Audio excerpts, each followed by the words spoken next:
네. 성도 여러분 안녕하세요. 반갑습니다. 저는 윤재덕이라고 하고요. 여기 주님의 교회 성도분들이시죠? 저는 주님의 노예예요. 여러분들은 주님의 교회, 전 주님의 노예. 제가 세상의 노예, 돈의 노예가 아니라서 너무 다행입니다. 제 생존 하나 어떻게 해보려고 안달복달하는 삶이 아니라 제 주군이 그리스도라서 그 그리스도의 뜻 따라서 그동안을 돌아보면 제가 별로 잘한 게 없는 것 같은데 제가 딱 한 가지 그래도 주님께서 명하신 것 중에 제가 한 게 있다면 성경 이야기를 주변 사람들에게 알리고 싶었습니다. 그래서 그거 하나 그냥 골몰하고 살아왔던 지난 시간들이었습니다. 그래서 성경 이야기를 주변에 알리려고 하다 보니까 여러분 요즘에는 카페에 가서 성경책 펴고 있는 사람 보면 크리스찬이 아닐 수 있어요. 예전에는 카페에서 성경 보고 있으면 기독교인 동료인가 보다 이렇게 했지만 요즘엔 그렇지 않죠. 신천지 친구들이 되게 그렇게 있죠. 그러다 보니까 그들이 제 사역의 대상이 됐고 제가 너무나 놀랍게 너무나 감격했었던 성경 이야기를 그들에게 전달하려는 일을 계속 해왔습니다. 하다 보니까 제가 여러 가지를 알게 되었는데 그 친구들이 세뇌당한 친구가 아니더라고요. 어떤 거였냐면 성경 이야기에 대해서 깊은 오해를 갖고 잘못된 내용을 먼저 접했던 친구들이라는 사실을 만나보니까 알게 됐습니다. 그래서 제가 성경 이야기를 이렇게 잘 전달했더니 그 친구들이 그 얘기를 듣고서 다시 마음을 돌려서 하나님을 찾는 사람들이 생겨버린 거예요. 저 너무 놀랐습니다. 그래서 찬송 하나가 떠오르더라고요. 여러분, 이 찬양 여기 다 계신 분들은 아실 것 같은데 죄인도 원수도 친구로 변한다라는 찬양 있잖아요. 그게 제 삶이 된 거예요. 그래서 여러분들에게 그 얘기를 오늘 전달드리고 싶습니다. 대부분 이제 2단 대책 세미나라면 신천지 좀 한번 대차게 까주세요. 하나님의 교회 좀 한번 비판 좀 시게 해주세요. 이런 요청을 갖고서 교회들이 부르는 줄 압니다. 근데 지금은 그럴 때가 아니에요. 지금 그럴 때가 아니고 이미 사이비 이단에 몸담고 있는 많은 청년들이 있습니다. 근데 그 청년이 신천지에 가기 전에 하나님의 교회 가기 전에 장로교회 교인이었다면 침례교회 교인이었다면 누구에게 책임이 있는 거냐 하면 그 친구를 제대로 교육하지 않았던 기존 교회에 책임이 있는 거예요. 그렇기 때문에 그 친구들을 다시 다 교회로 데려와야 한다고 생각합니다. 주님의 교회 교인분들은 어떻게 생각하세요? 맞습니까? 그걸 위해서 준비해야 된다는 것입니다. 조금 전에 목사님과도 잠깐 얘기를 나눴는데 제가 요새 걱정이에요. 뭐냐면 사이비 이단 교주들 나이들이 다 고령이에요. 그래서 제 걱정이 뭐냐면 금방 죽을까 봐 걱정이에요.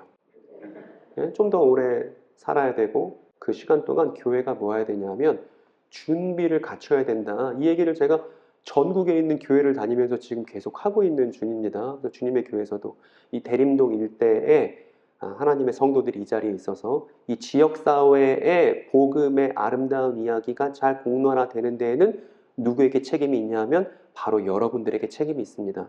여러분 맞습니까 여러분? 이게 나이가 많든 적든 이런 거 아무 소용도 없습니다. 요엘서에서도 말했잖아요. 아비들이 꿈을 꾼다고 우리가 이 지역사회 안에서 사람들이 복음으로 새롭게 태어나는 것을 기대하며 여기에 전심전력 하는데 나이가 어디 있겠습니까? 그러니까 이 교회가 그 사역을 감당해 주십사. 이것이 우리에게 걸맞는 임무라는 사실을 여러분들께 드리려는 게 오늘 강의의 골자입니다. 화면 한번 넘겨주시기 바랍니다. 제가 드리고 싶은 얘기는 이 아주머니 얘기예요. 이 아주머니는 교회 권사님이에요. 그런데 이 교회 권사님들의 아픈 소식을 제가 너무나 자주 듣습니다. 어떤 소식이냐 하면 이 권사님이 이러시는 거예요. 아니 하나님이 우리 가정에 어떻게 이런 일을 주실 수가 하면서 마음이 넉마가 되어서 눈물을 흘리고 있는 권사님 전화들을 제가 봤습니다. 이 권사님께 무슨 일이 벌어진 거냐 하면 이 권사님한테 딸이 둘 있었는데 어느 날 알게 돼버린 거예요. 이 딸 둘이 다 벌써 신천지를 오랫동안 다녔다는 것을 이 엄마가 알게 돼버린 겁니다. 그럼 여러분 이 권사님 심정이 어떻겠어요? 금지옥엽 같은 딸 정말 잘 길러서 정말 잘 사는 모습을 보고 싶었는데 어느 날 교회에서도 손가락질하고 사회에서도 손가락질하는 이단 집단의 자기 딸들이 들어가 있는 걸 알아버린 권사님 마음이 오죽하겠냐 이겁니다. 여러분, 그리고 이 권사님이 이 사실을 알고 나서 교회에 말할 수 있겠어요? 없겠어요? 예, 권사님 여러분 여기 계시잖아요. 권사님 생각해 보세요. 우리 자녀가 신천지 교인이라는 걸 알아버렸어요. JMS 교인이라는 걸 알아버렸어요. 교회에 얘기할 수 있겠어요? 없겠어요? 못해요. 교회에서 손가락질 당할까 봐. 교회에서 또 동료 집사님들, 권사님들 이바구에 올라갈까 봐 못한단 말입니다. 그러다 보니까 이 벙어리 냉가슴을 어찌할 줄 모르는 권사님들이 찾다 저한테까지 연락을 하는 거란 말이에요. 그런데 여러분, 많은 사람들이 심지어 사이비 이단 사역하는 전문가들도 크게 오해하고 있는 게 있습니다. 무슨 얘기냐면 신천지나 JMS나 하나님의 교회 안에 있는 그 사람들은 세뇌당한 게 아니에요. 그 사람들이 뭔가 정신적으로 문제가 있거나 정서적으로 아주 큰 결격 사유가 있어서 사이비 이단 들어간 게 아니란 말입니다. 가끔 어떤 분들이 이런 얘기 합니다. 이 학벌도 좋고 공부도 잘하는 친구가 어느 날 신천지 갔다고 하면 아니, 머리도 좋은 친구가 어떻게 신천지를 들어갈 수 있어? 바본가? 이렇게 말씀하시는 분들이 더러 계신데 이건 지능이랑은 아무 상관이 없는 거예요.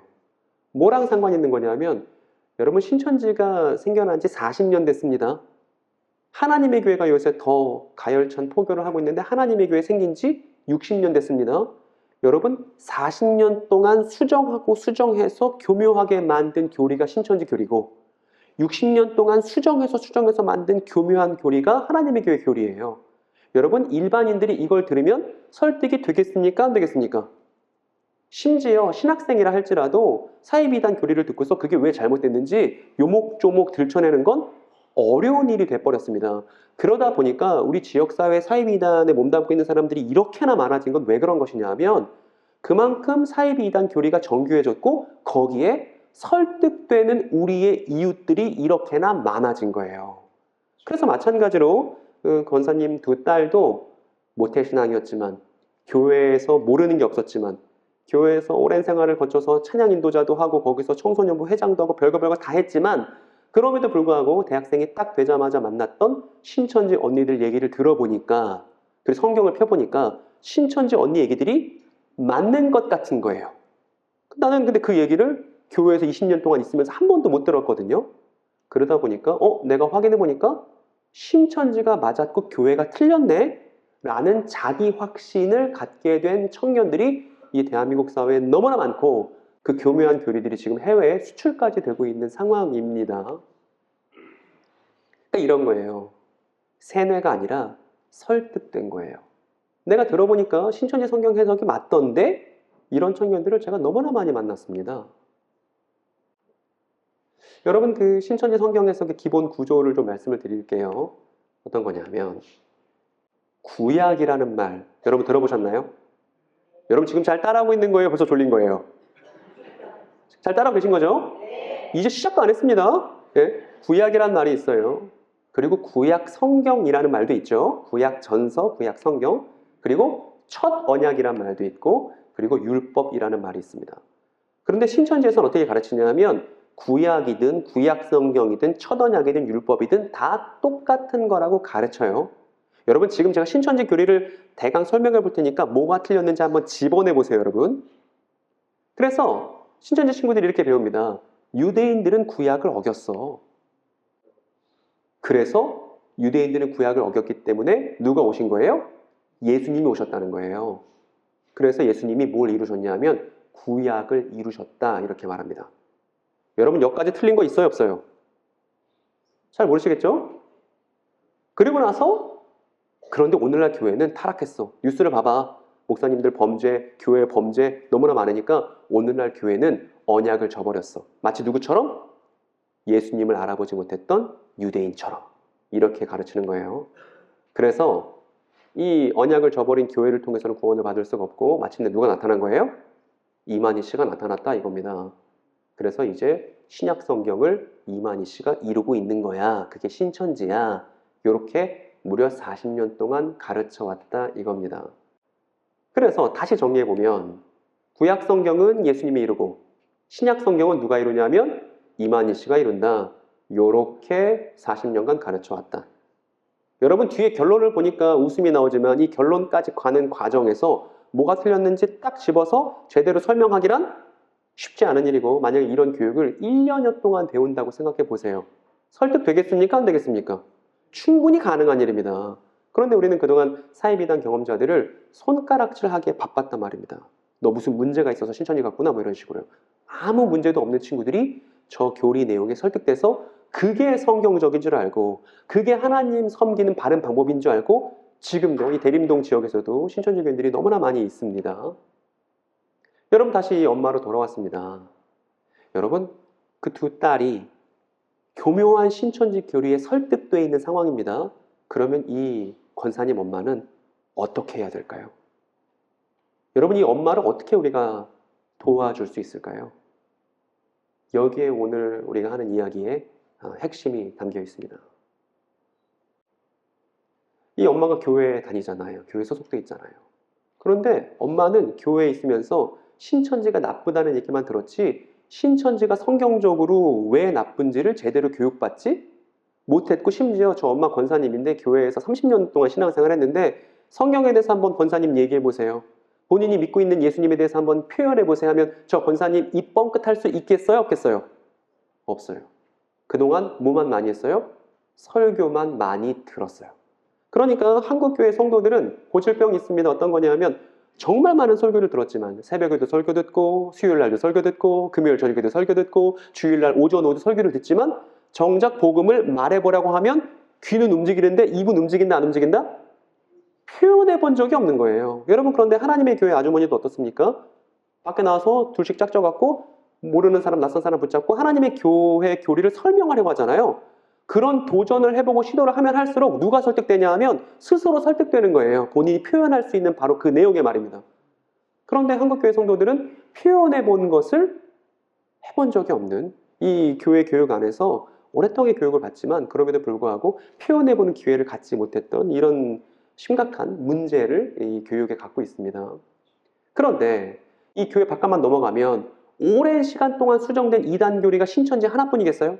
신천지도 있죠, JMS도 있죠, 하나님의 교회도 있죠, 요새 뉴스에 통일교도 있죠. 별별 이단적 사설들이 정말 많이 있습니다. 그런 와중에 믿지 않는 사람들은 뭐라 그래요? 교회나 이단이나 그냥 믿는 것만 다를 뿐 그게 그거 아니야? 라고 믿지 않는 사람들은 얘기하는 이런 상황이 지금 오늘날 교회가 처한 이단 사역의 현 주소다, 이겁니다. 여러분, 우리는 옳고 이단이 틀리다 이 정도가 아니고 지금 교회가 어떤 문제를 갖고 있었기 때문에 이 난리가 벌어진 건지 지금 이걸 우리가 확인해 보자는 것입니다. 이게 아주 문제적 상황입니다. 자, 정리를 해봤거든요. 지금까지 드린 이 문제는 어떤 것이냐면 같은 문제의식을 갖자는 것입니다. 뭐냐면 이단적 성경 해석의 홍수예요, 지금. 그리고 앞으로 더 심해질 거예요. 아까 다음 세대 우리가 얘기했었는데 다음 세대들은 그릇된 성경 해석의 홍수 속에서 살게 될 것입니다. 그런데 교회의 성경 교육은 우리의 성경 이야기가 왜곡되는 것임에도 불구하고 어떻게 왜곡된 것인지에 대해서 관심을 가져야 안 가져요? 별로 관심 없어요. 그러니까 신천지 교리가 어떻게 성경을 왜곡하고 있는지, 하나님의 교회 교리가 어떻게 성경을 왜곡하고 있는지 별로 관심 없습니다. 그리고 우리 이야기를 제대로 표현할 수도 없는 그런 교육을 지금 교회가 계속 해왔다는 것이에요. 그래서 교회 성경 교육을 오랫동안 받는 권사님이라 할지라도, 장로님이라 할지라도 이단적 해석을 성경적으로 논파할 수 없어요. 그리고 뭐라고 얘기하냐면 그런 건 목사님이나 하는 거지, 전도사님이나 하는 거지, 이래 왔다는 것입니다. 그래서 이 사이비 이단의 무거운 짐을 누가 홀로 짊어지냐 하면 이 권사님 혼자 다 짊어져요. 이게 너무나 안타까운 거예요. 제가 사전에 목사님께 여쭤봤는데 주님의 교회에도 이단 피해가 있나요? 했더니 다행히도 없다고 하셔서 제가 마음이 좀 가볍게 이렇게 왔습니다만, 이 자리에 계신 분들 중에 언제 이런 일이 벌어져도 이상하지 않은 세태고 현실이다, 이 말입니다, 여러분. 그러면 하나씩 하나씩 이 문제를 어떻게 해결할지에 대해서, 해결 방안에 대해서 같이 모색을 해봅시다.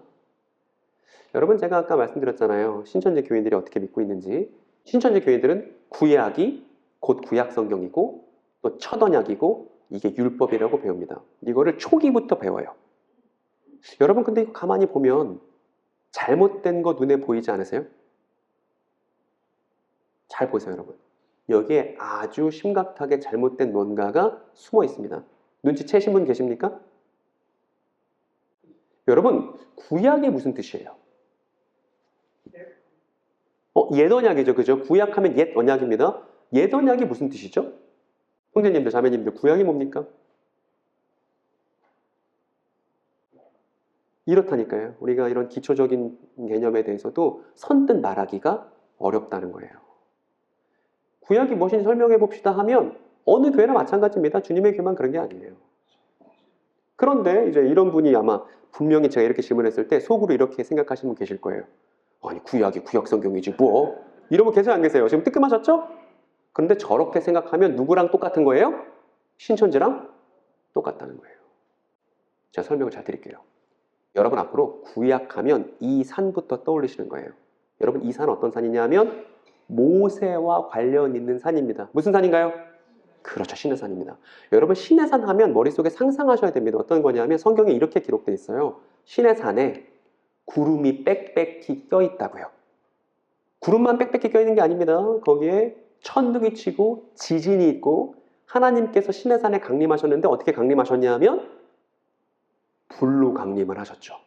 여기 대림동 근처에는 산이 뭐가 있습니까? 제가 수원 사람인데 수원에는 광교산이 있습니다. 만약에 광교산에 저렇게 빽빽한 구름이 끼고 천둥 지진이 있는 다음에 하나님이 불로 임하셨다면 그거를 본 제가 이걸 잊겠어요? 못 잊겠어요? 절대 못 잊을 거라고요. 마찬가지로 유대인들도 못 잊는 거예요. 신의 산에서 저런 모습으로 강림하신 하나님에 대해서 말입니다. 그래서 이 신의 산인데 신의 산이 광야에 있잖아요. 광야에 이렇게 이스라엘 사람들이 40년간 텐트 치고 살았다는 거 아니에요? 그런데 이 광야에서 살았던 사람들 정체가 뭐냐 하면 여러분 저 사람 누군지 아시겠어요? 제가 잘 그렸습니까? 저 사람이 모세예요. 뭐 아예요. 잘 그렸는데. 모세. 그리고 모세가 끌고 나온 사람들이 있죠. 이 사람들 얼마 전까지 이집트 노예들이었는데 어느 날 이집트 다 망해버려갖고 거기서 자이반 타이반으로 끌려 나왔었던 히브리인들이 지금 모세 앞에 있습니다. 그래서 모세를 중보자로 해서 모세의 인도를 받아서 저 신의 산으로 인도되었었던 이스라엘 백성들이 하나님과 언약을 맺었습니다. 이 언약 맺을 때 모두 받았냐 하면 십계명 돌판도 받았죠. 이렇게 십계명 돌판도 받았던 모세의 인도하에 이스라엘 사람들이 처음 맺었던 언약을 가리켜서 이제 이렇게 부를 거예요. 뭐라고요? 신의 산 언약이라고 부를 겁니다. 여러분 이 신의 산 언약이 구약이에요. 신의 산 언약이 구약이에요. 그래서 성경 전체에 구약이라는 표현은 저 고린도서 3장에만 딱 한 번 나옵니다. 우리 앞에 있는 구절 한번 같이 읽어볼까요? 그러나 그들의 마음이 완고하여 오늘까지도 구약을 읽을 때에 그 수건이 벗겨지지 아니하고 여러분 신약 성경이 쓰일 때 구약이라고 한다면 구약이라고 번역된 말은 뭐냐 하면 모세가 쓴 글을 의미하는 거예요. 왜요? 구약은 무슨 뜻이니까? 신의 산 언약이니까 신의 산에서 모세를 중보자로 해서 맺었던 언약이 구약, 옛 언약을 한자로하면 구약이 되는 거죠. 그러니까 구약이 이꼴 옛 언약이고 신의 산 언약이다. 이걸 우리가 확인한 겁니다. 저 구약이라 써 있는데 바로 그 다음 구절 보니까 뭐라고 써 있어요? 오늘까지 모세의 글을 읽을 때에 라고 하잖아요. 그러면 모세의 글이 이꼴 뭐예요? 구약이라고요. 구약, 모세의 글. 그러니까 구약의 정체가 뭐다? 신의 산 언약이다. 이걸 잊으면 안 되는 겁니다, 여러분. 이게 별거 아닌 것 같은데 이것 때문에 사이비 이단 가게 되는 포석이 놓이게 되는 거예요. 이걸 교회가 진작에 지역사회에 잘 공론화했어야 됐단 말입니다. 또 다른 단어를 하나 보여드릴게요. 저 히브리서 8장 7절에 보면 저 첫 언약이 무흠하였다면 이라는 구절이 있습니다. 여러분 저 첫 언약이 뭘까요? 힌트가 여러분 보이지 않으세요? 앞에 뭐가 있어요? 첫 언약 앞에 저가 있죠? 저가 있다는 말은 그 앞에 나온 것 중에 내가 언급을 다시 했다는 뜻인 거예요.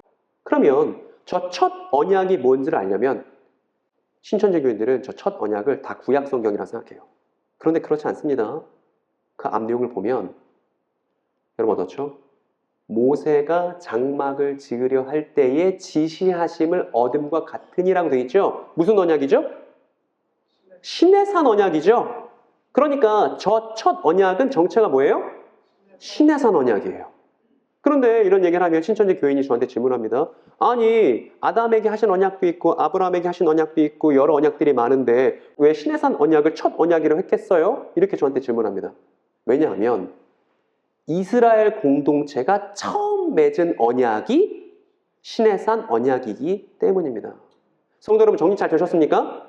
시내산 언약이 그만큼 중요하다는 것입니다. 그것이 구약 첫 언약이라 불린다는 것입니다. 그래서 시내산 언약이 구약이고 옛 언약이 첫 언약이다. 그리고 이걸 부르는 또 다른 표현이 있죠. 뭐예요? 율법이요. 그러니까 시내산 언약, 그것이 구약이고 첫 언약, 율법 다 모세와 시내산을 떠올리지 않으면 설명할 수 없는 내용들이다 라는 것을 우리가 확인하는 것입니다. 그러면 여러분, 우리가 지금 봤던 대로 저게 다 구약인데 이 구약이란 표현이 구약전서랑 같아요? 달라요? 이게 핵심이에요, 여러분. 구약과 구약전서가 같은 거예요? 다른 거예요? 다른 거예요, 여러분. 우리가 구약 좀 볼까요? 우리 구약 성경 볼까요? 섞어 쓴다 할지라도 엄밀하게 따지면, 그리고 성경을 해석하려고 한다면 구약이라는 말과 구약전서라는 말은 구분되어야 마땅한 것입니다, 여러분. 이게 언제냐면 예루살렘 성전이, 유대인들이 그토록 사랑했던 예루살렘 성전이 예수님 승천하시고 한 30년 지나서 다 무너졌습니다. 로마에 의해서. 그때 성전이 무너지고 나니까 더 이상 예배드릴 장소가 없잖아요. 그래서 유대인 랍비들이 모여서 회의를 했습니다. 회의를 해서 뭐라고 했냐면 이제 성전, 건물 성전보다 우리의 경전이, 책이 더 중요해 라고 결정을 했어요. 그래서 이때 AD 96년 얌니아 회의라는 회의를 유대인들이 가졌는데 이 회의에서 어떤 것들이 확립되냐 하면 유대인 경전 목록이 확립이 돼요. 그게 뭐예요? 우리가 알고 있는 구약성경 39권이 확립이 된 거예요. 물론 이전에도 그 책들을 중요하게 여겼습니다만 확립된 건 이 얌니아 회의를 통해서 확립이 된 겁니다. 여러분 생각해 보세요. 유대인들에게 당신들이 갖고 있는 그 39권의 책, 그거 옛 언약이죠? 이렇게 우리가 말하면 유대인들이 기분 좋아하겠어요? 안 좋아하겠어요? 당신들이 믿고 있던 그 책 옛날 언약이죠? 라고 하면 그 사람들 기분 좋아요? 안 좋아요?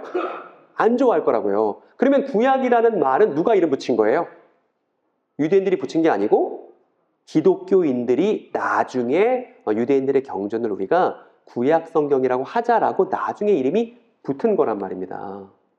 그래서 우리의 믿음의 선배 중에 히에로니무스라는 신구약 성경을 라틴어로 번역했었던 우리의 믿음의 선배가 있는데 이 믿음의 선배도 저 유대인들의 경전 목록을 갖고 와서 뭐라고 했냐면 이거 구약이야. 이렇게 해서 나중에 만들어진 표현이 구약 전서인 거예요. 정리해 보겠습니다. 제가 높아심에. 여러분 이거는 꼭 기억하셔야 됩니다. 꼭 기억해서 손자, 손녀들이든 자녀들이든 꼭 이걸 알려주셔야 됩니다. 여러분 잘 마음속에 기억하겠다는 어떤 마음을 갖고서 지금까지 얘기됐던 것들을 한번 잘 큰 소리를 읽어주세요. 첫 번째입니다. 시작! 구약은 모세를 통해 이스라엘이 시내산에서 체결한 언약이다. 옛 언약, 첫 언약, 율법이라 부른다. 여러분 제가 저걸로 친구들을 구해냈습니다. 제가 이걸로 친구들을 구해냈다고요, 여러분. 그러니까 잘 여러분 소중하게 기억하셔야 됩니다. 그리고 두 번째는요. 구약전서는 시내산 언약을 중심에 둔 유대인들의 경전을 통칭하는 표현이다. AD 90년대에 얌니아 회의에서 그 목록이 확립되었고 이를 교회가 그러니까 구약이란 말과 구약전서라는 말은 같지 않다. 그랬습니다, 여러분. 이게 왜 중요한지 설명드릴게요. 신천지 친구들이 있는데 우리 친구들 생각하잖아요. 구약이나 구약 성경이랑 똑같은 말이에요. 아, 그게 첫 언약이고 그게 율법이지 뭐겠어요? 이렇게 생각한다고요. 그리고 우리의 많은 교우들도 신천지 교리교육 배우러 가서 저기서 잘못된 거 발견 못했단 말입니다. 그런데 신천지 친구들이 이렇게 말합니다. 유대인들이 구약 어겼어. 그러므로 예수님이 이제 구약을 이루셨으니까 더 이상 구약 성경은 우리한테 중요한 게 아니야. 이 결론으로 뛴다고요. 구약은 이미 끝났어. 구약은 이미 예수님이 다 이뤘어. 그러니까 더 이상 구약 성경은 구약이라고 말하면서 구약 성경은 더 이상 우리랑 상관이 없어. 이렇게 결론을 내버린단 말입니다. 심지어 기독교인들 중에서도 구약 성경이 유대인들이랑 상관이 있지 우리랑 뭔 상관이에요. 이렇게 말하는 사람들도 있어요, 여러분. 근데 그렇지 않다는 거예요. 다시 권사님입니다. 제가 이런 권사님들을 너무 많이 만나다 보니까 지금 권사님들한테 교육하던 내용 교회에서 제대로 못 배웠던 이 일을 제가 다시 재교육하는 일에 시간을 많이 보내고 있는데 저 권사님께 했었던 내용들 여러분들에게 고스란히 지금 말씀드리고 있는 거예요. 요렇게 가르쳐 드려야죠. 그림 보이십니까 여러분? 족이 아니라 구약이 곧 구약 성경이 아니라 저기 다 비슷한 말이 있는데 그 중에 하나는 빼야 된다고. 뭘 빼야 되죠? 그렇죠. 이건 빼야죠. 구약 성경은 신구약 성경이 쓰인 한참 뒤에 만들어진 확립이 된 표현이니까 구약 전서라는 말은 성경을 해석할 때는 불필요한 말인 겁니다. 빼야 되는 거예요. 그리고 여러분 구약, 첫 언약, 율법은 유대인들이 어긴 게 맞죠? 심지어 그럼 여기가 어디냐 하면 광야입니다. 저 뒤에 검은색으로 제가 그려놓은 데가 요단강이에요. 저 요단강을 건너면 어떤 도시가 있냐 하면 가나안이 있습니다. 여러분 이 사람 누구라고 그랬죠? 모세예요. 모세가 이제 이스라엘 사람들을 쭉 다 모았습니다. 그런데 유감스럽게도 모세는 저 요단강을 건너요, 못 건너요? 못 건너요. 이스라엘 사람들만 2세대만 이제 건너갈 겁니다. 그래서 모세가 요단강 못 건너는데 이스라엘 사람들을 다 모아서 고별 강론을 한 내용이 성경 안에 있습니다. 여러분 모세가 가나안 땅 못 들어가고 이제 이스라엘 사람들 모아서 마지막 신신당부했었던 그 책이 성경에 뭐예요? 그렇죠. 신명기죠. 근데 신명기 30장에 보면 무슨 내용이 있냐 하면 이런 내용이 있습니다. 맥 빠지는 내용이 있습니다. 무슨 얘기냐면 시내산 언약에 참여했었던 당신들 그런데 율법 받았죠? 그런데 율법대로 살 수 있다는 거예요? 없다는 거예요? 결국 당신들은 율법대로 살지 못해서 율법의 저주들을 겪게 될 거라고 이미 모세가 말한 바 있습니다. 여러분 저에게는 시내산 언약이 성공한다는 거예요? 실패한다는 거예요? 실패한다는 거예요. 누구의 손으로? 이스라엘의 손으로 실패하게 될 거라고 지금 모세가 이미 얘기했단 말입니다. 그러니까 구약, 첫 언약, 율법, 시내산 언약은 실패할 거예요. 그런데 여러분 구약, 첫 언약, 율법, 시내산 언약에 문제가 생긴다고 해서 구약 성경 전체가 잘못됐다고 말할 수는 없는 거예요. 왜냐하면 분명히 신천지 친구들은 맞잖아요. 유대인들이 구약 어긴 거 맞잖아요. 이렇게 말할 겁니다. 그런데 구약을 어긴 건 맞지만 그 구약의 의미는 시내산 언약이고 구약 성경 중에 우리가 절대 버리지 말아야 될 하나가 있어. 요거를 말해줘야 된다고요. 이게 뭐냐면 여러분 제가 제목을 멋들어지게 정했으니까 한번 앞에 있는 제목 큰 소리 읽어보세요. 뭐라고요? 구약 전서 속 구약보다 큰 언약. 구약 전서 안에는 시내산 언약보다 훨씬 큰 언약 하나가 있습니다. 이걸 우리가 잘 알아야 합니다. 여기에 교회의 모든 것이 달려 있습니다. 뭐냐면 여러분 이 사람은 아브라함입니다. 하나님께서 창세기 12장에 보면 아브라함과 언약하시죠. 여러분 이 아브라함의 언약 내용 혹시 알고 계십니까? 하나님께서 그러시죠. 너 아브라함아 본토 친척 아비집을 떠나서 내가 지시할 곳으로 가라 그러세요. 이 말도 이상한 말이에요. 지시한 곳이에요? 지시할 곳이에요? 그러면 지시를 했다는 거예요? 안 했다는 거예요? 그러니까요. 그러니까 예를 들어 우리가 약속 장소에 나갈 때 뭐 어디로 와? 어디 극장으로 와? 이렇게 하잖아요. 근데 친구가 전화해서 우리 약속 장소에서 만나자. 약속 장소 어딘데? 내가 지시할 거야. 이렇게 말하면 그 친구를 어떻게 생각해야 됩니까? 이상한 거잖아요. 일단 집을 떠나라는 얘기잖아요. 그렇게 집을 떠나면 하나님이 아브라함에게 3가지 약속하신 바가 있습니다. 첫 번째 뭐죠 여러분? 네 자손이 하늘의 별과 같이 많아질 것이다. 두 번째는요? 땅의 모든 민족이 너를 통해 복받을 것이다. 세 번째는요? 너한테 자손이 보세요. 창세기 12장에 있어요. 창세기 12장에서 하나님께서 아브라함 언약을 하셨습니다. 13장 한 장 딱 넘어갔어요. 그랬더니 똑같은 내용이 또 나와요. 네 눈에 보이는 이 모든 땅을 내가 너와 내 자손에게 영원히 주겠다 그러셨습니다. 이거 아브라함 언약이죠. 여러분 근데 어떻게 주겠대요? 줬다 뺏겠대요? 임시적으로 주겠대요? 임대를 해주겠대요? 어떻게 주겠대요? 영원히 주겠대요. 그러니까 아브라함 언약은 영원한 언약이죠. 중간에 끝난 언약이 아니라. 그리고 그 뒤에 보면 내가 너의 자손을 땅의 먼지처럼 셀 수 없이 많아지게 할 거다. 그리고 땅의 먼지를 셀 수 있는 사람이 있다면 너의 자손을 셀 수 있을 것이다. 내가 이 땅을 너에게 주니 하니까 하나님께서 창세기 12장에 하셨던 아브라함 언약이 그 뒷장에도 고스란히 반복됩니다. 그런데 우리 아브라함이 별로 하나님의 말씀을 믿었게 생각하지 않았어요. 하나님께서 네 자손이 하늘의 별처럼 땅 위의 모래처럼 많아질 거야. 그리고 너를 통해서 땅 위의 모든 족속이 복을 받게 될 거야. 그리고 내가 너한테 영원히 땅을 상속할 거야. 약속하셨는데 아브라함이 이걸 믿었게 여기지 않았습니다. 그랬더니 하나님께서 이상 중에 어떻게 하라고 명하셨냐 하면 소를 반으로 뚝 잘라다가 이렇게 펼쳐 놓으라는 거예요. 소 한 마리만 그렇게 한 게 아니라 염소도, 수염소도 그렇게 하라고 했고, 그리고 수양도 그렇게 하라는 거예요. 그리고 산비둘기와 집비둘기를 저렇게 갖다 놓으라는 겁니다. 여러분, 그런데 저렇게 짐승들을 반으로 쪼개서 땅에다 이렇게 놓는다면 그 땅이 어떻게 되겠어요? 피로 그냥 질퍽질퍽 난리가 나겠죠? 그래서 이렇게 핏길이 만들어진 거예요. 여러분, 이게 뭐냐 하면 옛날 고대 사람들이 약속하던 방식입니다. 여러분, 고대 사람들이 약속할 때 왜 저렇게 재물을 반으로 쪼개 놓을까요? 왜 그런 걸까요?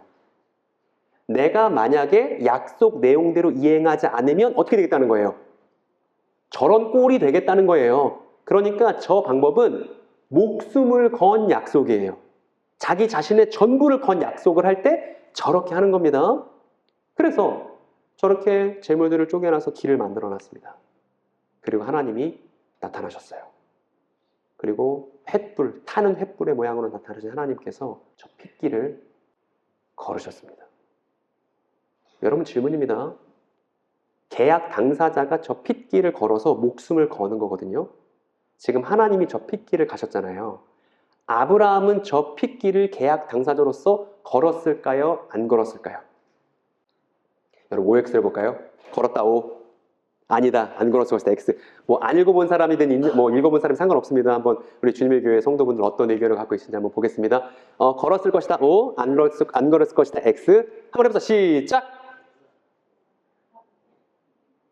이렇게 써 있습니다. 해가 져서 어두울 때 연기가 나는 화로가 보이며 타는 횃불이 쪼갠 고기 사이로 지나가더라. 그런데 아브라함은 저 쪼갠 고기 사이를 지나간 적이?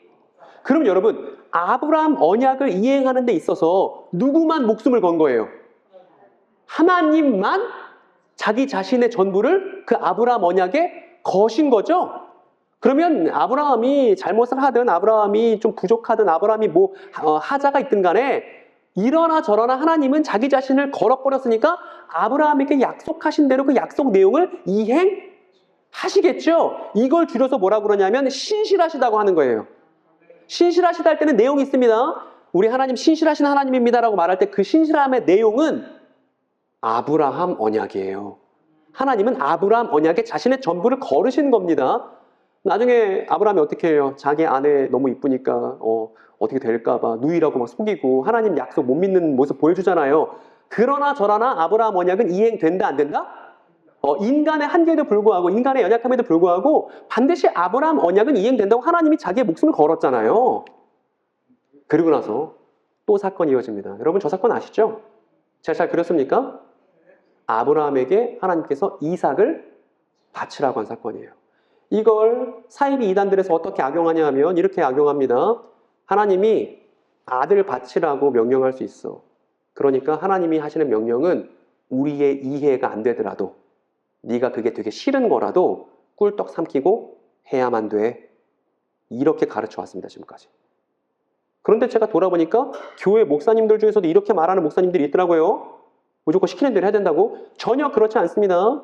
잘 보면 하나님께서 아브라함한테 이삭 바치라고 해서 이제 이삭이 저 산으로 올라갑니다. 이게 창세기 22장에 나오는데 올라가 보니까 뭐가 있었어요? 이삭을 죽이지 못했죠? 거기에 재물이 걸려있지 않았습니까?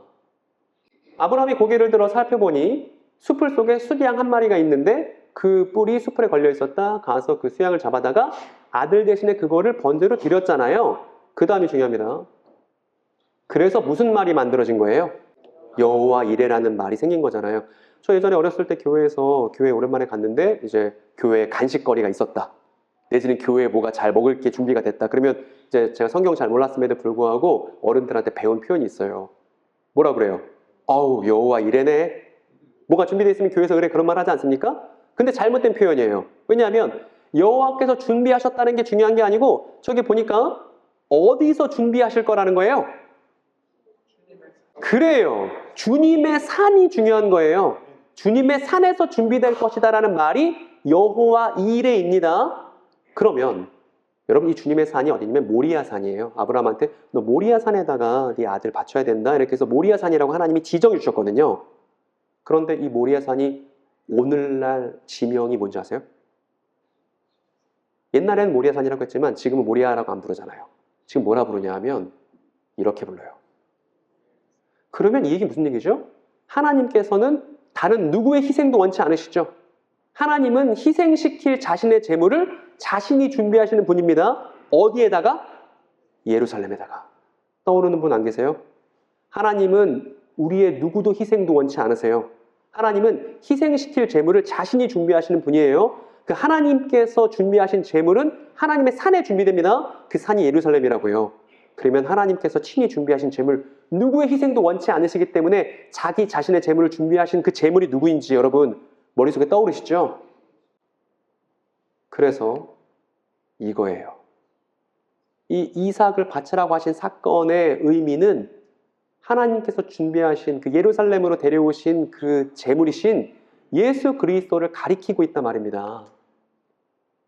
그분을 희생시키는 게 하나님의 방법이라서. 무슨 방법? 아브라함의 언약을 이루시는 하나님의 방법이라서. 그래서 이 사건 이후 구절이 또 충격적인 구절이 있는데 이렇게 됩니다. 여러분 머리털이 쭈뼛쭈뼛 쓰지 않으세요? 제가 이걸 보고 너무나 놀랐습니다. 하나님께서 내가 나를 가리켜 맹세하노니 이렇게 말씀하세요. 하나님이 자기를 거신 맹세라는 겁니다. 천지만물 주관하신 하나님께서 자기 자신보다 크신 분이 없는 그분께서 자기 자신을 걸어서 맹세하신 내용이 있다는 거예요. 여러분 그 내용이 뭐겠습니까 여러분? 지금까지 들어왔으면 이제 짐작할 수 있잖아요. 하나님께서 자기 자신을 걸어서 맹세하신 내용이 뭐겠습니까? 확인해 보세요. 뭐예요? 반드시 내가 너에게 큰 복 주며 너의 자손이 크게 불어나서 하늘의 별처럼 바닷가의 모래처럼 많아질 거다. 세상 모든 민족이 아브라함 너의 자손을 덕을 입어서 복을 받게 될 거다. 이거 다 무슨 내용이죠? 아브라함 언약입니다. 그러면 아브라함 언약은 어떤 약속이에요? 하나님께서 자기 자신을 걸어버린 약속인 거예요. 여러분 하나님께서 횃불로 나타나셔서 핏길을 거신 사건에서도 하나님은 아브라함 언약에 자신의 생명을 거셨습니다. 그리고 이삭을 바친 사건에서도 하나님께서는 자기 자신을 걸어서 아브라함 언약대로 이행하실 거라고 말씀하셨습니다. 이게 아브라함 언약이에요. 그리고 옆에는 시내산 언약이 있습니다. 같은 언약이에요? 다른 언약이에요? 완전 달라요. 어떤 차이가 있습니까? 이 두 언약 사이에 어떤 결정적인 차이가 있죠? 어떤 차이가 있습니까, 여러분? 왜 하나는 실패했고 하나는 실패할 수가 없죠? 어떤 차이가 있는 거죠, 여러분? 신해산 언약의 한 대목을 읽어드릴게요. 출애굽기 19장에 보면 신천지 교인들은 다 배우는 신해산 언약의 한 대목이 있습니다. 거길 제가 읽어보면 이제 너희가 정말로 나의 말을 듣고 내가 세워준 언약을 지키면 이스라엘 니네가 잘 지키면 너희는 모든 민족 가운데서 나의 보물이 될 것이다. 온 세상이 다 나의 것이다. 이렇게 쓰여 있습니다. 여러분 신해산 언약의 성공 여부는 누구의 손에 달려 있어요? 이스라엘 사람들이 언약을 잘 지키냐 안 지키냐 이스라엘 사람들의 손에 달려있는 언약이 신해산 언약입니다. 그런데 실패했죠. 왜 실패했어요? 이스라엘 사람들이 율법대로 살지 않았기 때문에. 그럼 답이 나온 거예요, 여러분. 신해산 언약은 이스라엘 사람들의 실천에 맡겨진 언약입니다. 그 사람들의 율법 준수에 맡겨진 언약입니다. 그래서 필연적으로 어떻게 되는 거예요? 실패하는 거예요. 이걸 모세도 예견했습니다. 여러분 그런데 아브라함 언약은 실패할 수 있어요? 없어요? 왜 없죠? 그렇죠. 그렇죠.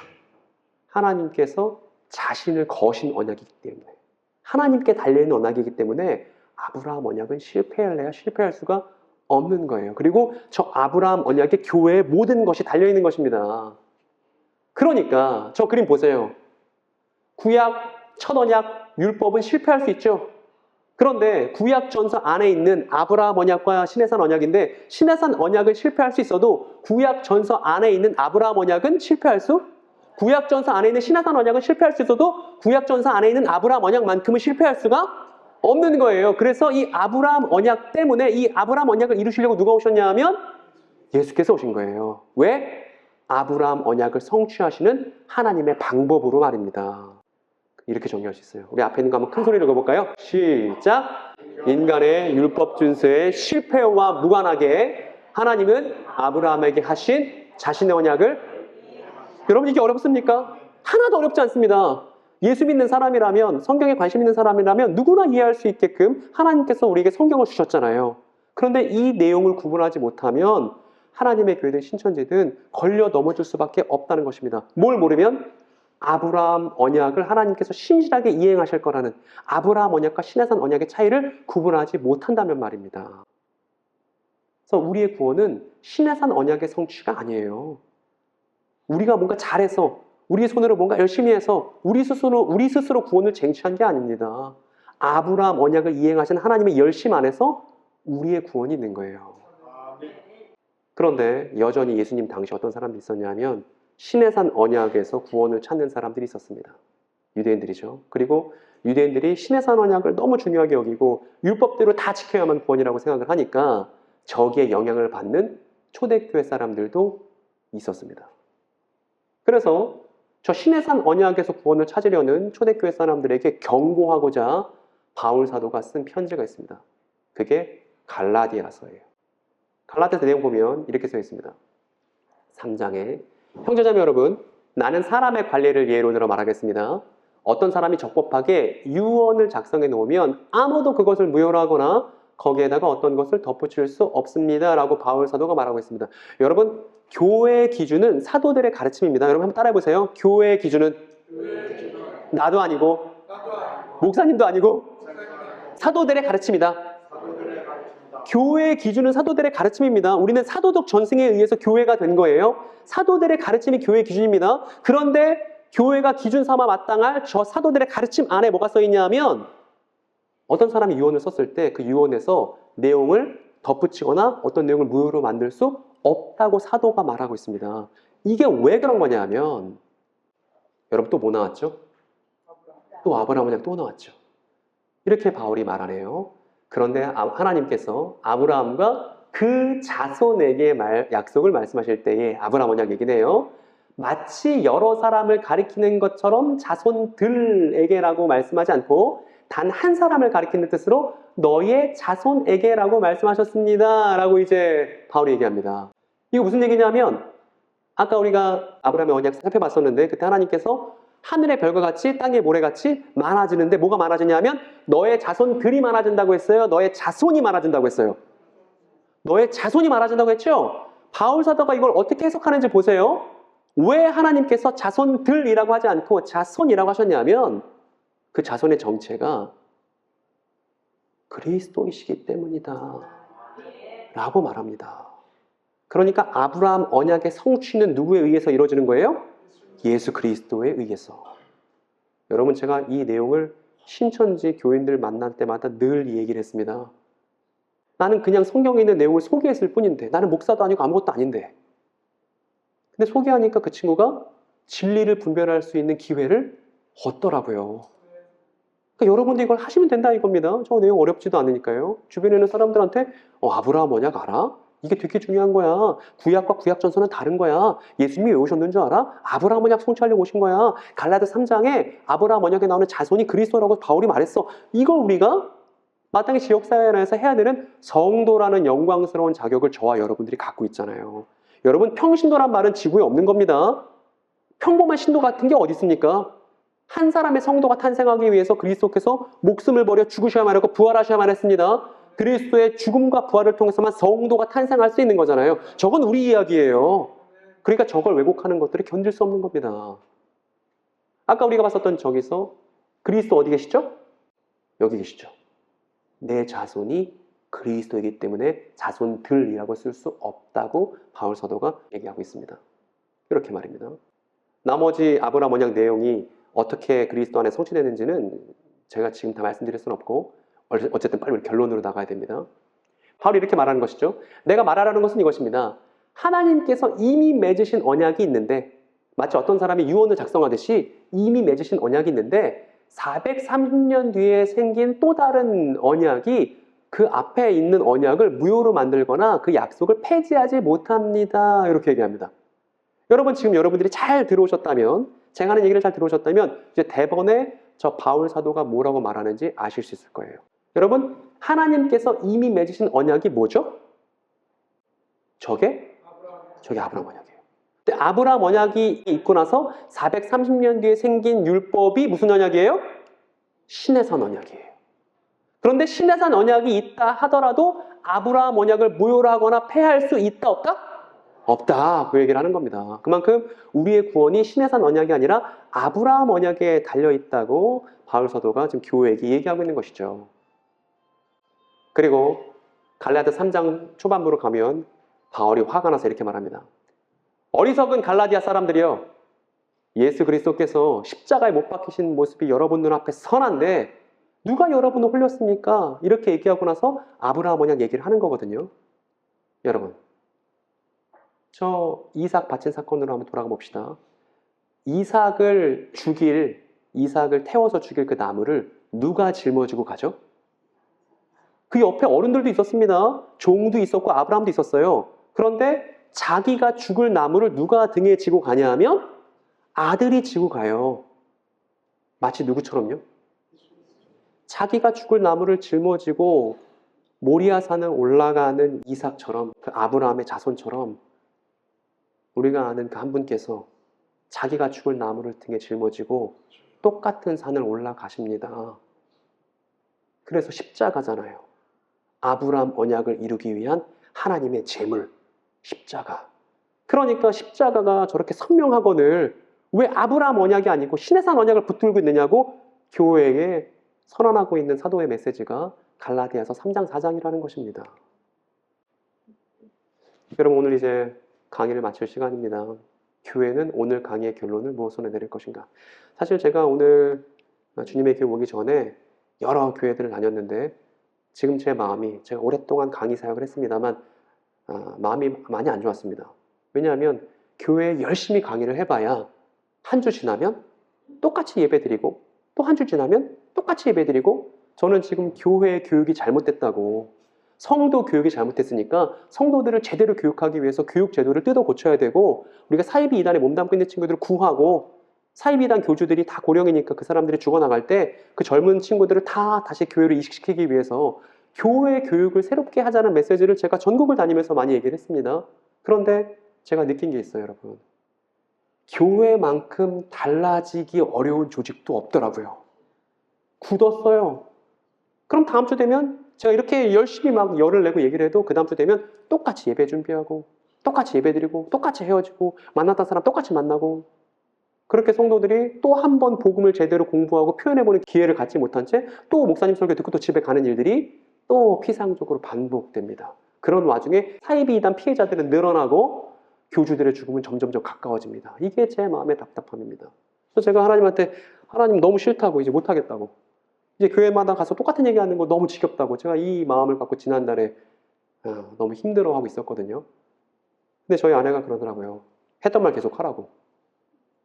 당신 얘기 처음 듣는 사람도 있으니까 했던 말 계속 하라고. 그 말에 제가 용기를 얻고 여러 교회를 다니면서 했던 동일한 메시지를 이 주님의 교회 대림동에다 갖고 왔습니다. 여러분, 또 이 실무를 맡으신 분들, 또 주일학교 교사분들, 또 교육자분들, 제 얘기를 한번 잘 경청해 주시고 생각해 주셨으면 좋겠습니다. 교회의 커리큘럼을 돌아보고, 주일학교 커리큘럼을 돌아보고, 적어도 주님의 교회에서 성경교육을 오랫동안 받았으면 사이비 이단 누구를 만나더라도 성경에 대해서 소개하고 설명할 수 있는 걸 할 수 있어야만 한다고 생각합니다. 그게 교회다운 교육이라고 생각합니다. 이유 얘기했더니 어떤 권사님이, 아유, 소장님 그걸 어떻게 해요? 하나님의 교회 아주머니들 하던데요? 신천지 아주머니들 하던데요? 그런데 왜 그리스도의 십자가 부활을 통해서 영광스럽게 성도된 사람이 그걸 못하겠습니까? 우리가 그렇게 안 해봤기 때문입니다. 그래서 간절히 원하옵기는 교회 교육 제도를 갱신해야 됩니다. 거기에 희망을 걸어야 됩니다. 한번 제가 얘기해서 사이비단 이렇습니다, 교회 교육 이렇습니다, 이거 얘기해봤자 아무 소용없고, 실무자들이 교회 교육 커리큘럼을 돌아보고 교회 교육 방식을 바꾸지 않으면, 듣는 것만 하지 않고 표현하는 것을 기회로 얻지 못하면 저는 아무것도 아니라고 생각이 듭니다. 여러분, 제 말에 고개가 끄덕끄덕이세요? 절레절레세요? 끄덕끄덕이라고 믿고 가겠습니다, 제가. 어쨌든 이 권사님들의 눈물을 제가 알아요. 전국에 있는 권사님들이 이 문제 때문에 신음하고 있고, 제가 얼마 전에도 통화하고 왔습니다. 가슴을 저미는 일입니다. 가슴을 저미는 일이에요. 이게 지금 교회 안에서 벌어지고 있는 일입니다. 여러분, 전 세계 교회가 몇 개예요? 전 세계 교회는 그리스도의 몸된 교회 하나예요. 여러 개가 아니에요. 그러니까 우리 교회 문제가 없더라도 다른 교회가 이 문제를 겪고 있다면 이건 우리의 아픔이기도 한 겁니다. 제가 앞에서 그랬잖아요. 이단적 성경 해석의 난립 속에 교회 성경 교육은 우리 이야기 왜곡에 관심을 갖지 않는다고. 그래서 교회 성경 교육을 오랫동안 받은 권사님, 장로님, 집사님이라 할지라도 뭐가 진짜 올바른 성경 메시지고 뭐가 이단적 해석인지 분별 못해요. 그러다 보니까 피해자가 발생하면 그때 발등에 불 떨어진 것처럼 피해자들이 성경을 펴고 있는 겁니다. 이미 교회에 오랫동안 몸담았던 분임에도 불구하고. 이거 그만하자는 것입니다. 어떤 방식으로? 교회가 교육 제도를 새롭게 하는 방식으로. 그래서 만약에 교회가 저희 교회 교육을 돌아보고 잘 비판적으로 성찰하고 새롭게 하고 싶습니다. 그러면 저희 종말론 사무소가 물심양면으로 도울 거예요. 지금 필요한 건 이런 거예요. 이런 교회 안에서 벌어진 사이비 이단 문제 피해는 사이비 이단이 잘못하기 이전에 교회의 잘못 위에서만 사이비 이단 문제가 이렇게 범람할 수 있는 거예요.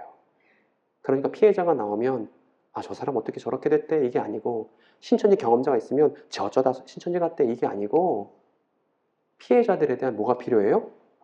교회의 사과가 필요한 거예요. 제가 어제 만들 때 저기에 따뜻한 위로라고 했다가 고쳐버렸어요. 따뜻한 위로가 아니에요. 어쩌다 그래서 이게 아니에요. 우리가 교회인데 올바르게 가르쳤어야 할, 성경을 가르쳤어야 할 사람들이 바로 우리인데 우리가 그러지 못해서 미안하다고. 교회가 먼저 사과해야 마땅한 일이 이 사이비 이단 관련 일입니다.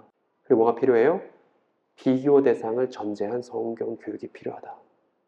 적어도 여기서 성경을 오랫동안 배우신 성도분이라면 사이비 이단 교육은 이런데 우리가 믿는 진정한 진실은 이러한 내용이라고, 이거 어려운 거 아니니까 설명하실 수 있어야 그게 교회다운 교육이다 라고 다시 한번 주제시켜드리고 싶습니다. 그러면 이제 오늘 했던 모든 내용들을 정리하고 마치겠습니다. 앞에 있는 두 가지는 여러분 잘 기억하셨을 것이고, 이제 3번, 4번이 남았습니다. 3번 한번 읽어주시겠습니까? 신의 산 언약은 이스라엘의 율법 준수에 달려 있었지만 아브라함 언약은 하나님께서 자신을 걸어 맹세하신 영원한 언약이다. 그렇습니다. 여기에 교회의 모든 것이 달려 있습니다. 그리고 마지막 네 번째는요, 교회는 아브라함 언약으로 인해 구원받은 사람들을 산다. 여러분, 아까 아브라함 언약 내용 중에 내 자손이 하늘의 별과 같이 땅의 모래같이 많아질 거라고 했잖아요. 그렇게 많아지는 그리스도 안에 있는 사람들이 바로 누구냐 하면 저와 여러분이에요. 그래서 저와 여러분들이 아브라함 언약 안에 있는 것입니다. 그래서 우리가 아브라함 언약의 전모를 살펴보지 않았지만 이제 남은 시간 동안 교회에서 잘 교육을 통해서 여러분들이 알게 되실 겁니다. 그리고 표현하실 수 있게 될 거예요. 그게 지역사회를 살리게 될 것입니다. 돈이 없어서 문제가 아니고, 이 홍수가 되면 마실 물이 없다 하잖아요.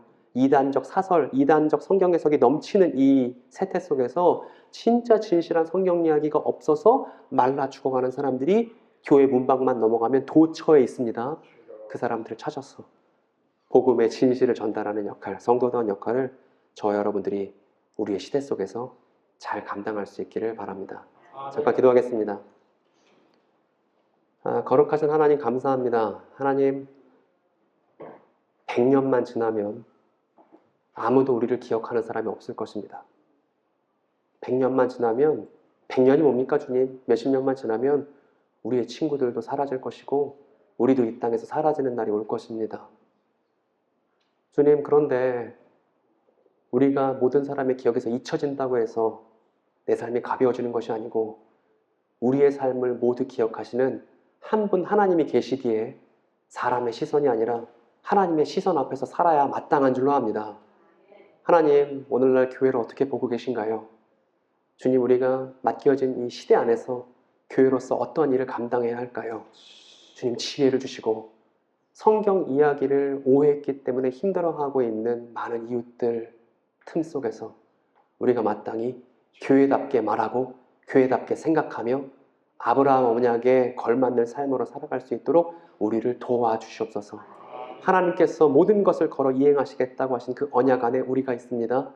우리의 성패와 무관하게 그 언약은 이행될 것이지만 그럼에도 불구하고 주님 간절한 열망으로 우리가 그 언약답게 사는 사람이 되고 싶습니다. 주님께서 도와주셔서 이 땅에 많은 사입이 된 피해자들과 경험자들이 우리의 손을 통해서 위로받고 우리의 손을 통해서 진실을 만나서 그들이 다시 태어나는 중생의 기쁨을 누릴 수 있도록 이 교회를 사용하여 주시옵소서. 주님께서 그리 역사하시기 위해서 우리 이 자리에 부르신 줄 믿사오며 감사드렸고 우리의 모두의 주님이신 나사렛 예수 그리스도의 이름으로 기도드렸사옵나이다. 아멘.